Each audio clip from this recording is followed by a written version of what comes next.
Congratulations to Bangladesh national cricket team to win against West Indies in West Indies.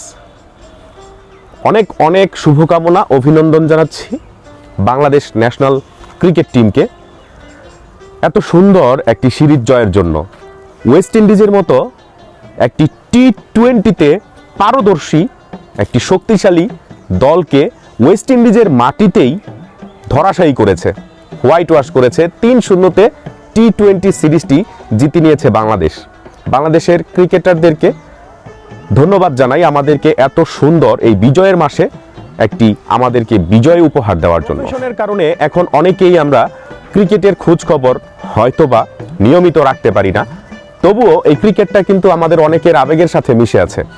একটা সময় মনে হতো যে সাকিব, মুশি, রিয়াদ, তামিম এরা যখন অবসর নিবে তখন এই বাংলাদেশ ক্রিকেটটা আসলে কোন পথে যাবে, কিভাবে এগোবে। এখন মাঝে মাঝে মনে হয় যে আসলে তরুণরা কিন্তু সেই স্থান ঠিকই দখল করে নিবে। কোনো স্থান শূন্য থাকে না, কেউ না কেউ এসে সুন্দরভাবে সেটা পূরণ করে নেয়, হয়তোবা তার চেয়ে একটু কম কিংবা আরেকটু ভালোভাবে পূরণ করে।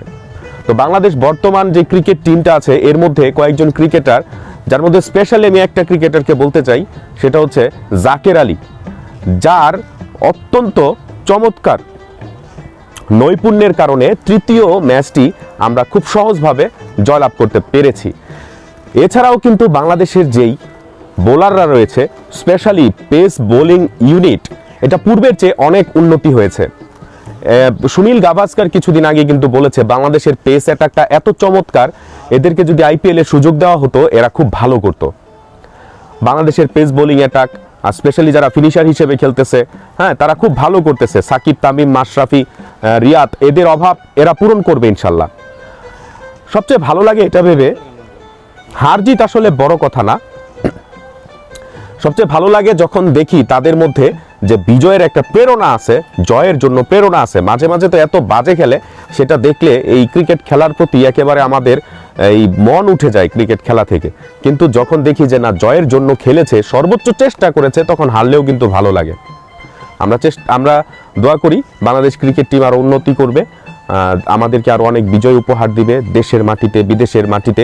একটা সময় শুধু আমরা ওই মিরপুর হলেই আমরা শুধু বাঘ হয়ে গেছি, অন্য জায়গায় গেলে বিড়াল, কিন্তু এখন বিদেশের মাটিতেও জয়টা আসা শুরু করেছে। বাংলাদেশ ক্রিকেটের জন্য শুভকামনা রইল, ভবিষ্যতে আরও অনেক বড় বড় জয় আমাদেরকে উপহার দিবে, সে প্রত্যাশা রেখে বিদায় নিচ্ছি। আল্লাহ হাফেজ।